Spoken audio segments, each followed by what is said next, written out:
There's one አዲስ AI የሚባል አለ. You should check it out. It's an assistant as well.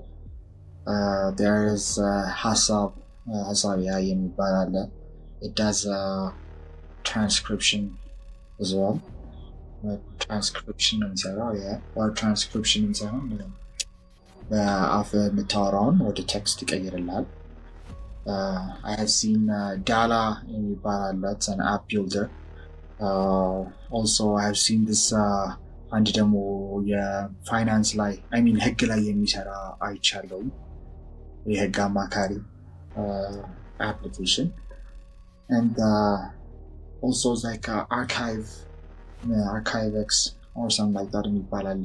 Research assistant. For my information, my knowledge እነዚህ ነው ያሉት that I can I'm sure ሌሎችም በብዙ ፕሮጀክቶች የሰሩ ልጆች ይኖራሉ. But this is it's we're catching. I really do believe ገና ትንሽ ነው በጣም ብዙ ሰው ወደዚህ መምጣት አለበት አስባለሁ.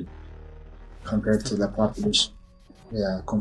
population we have ያለው ተማሪ ብዛት ምናምን I really hope በጣም a lot of products can come up and forefront መሆን የሚችሉ ታለንቶችም እንዳሉ አምናለሁ.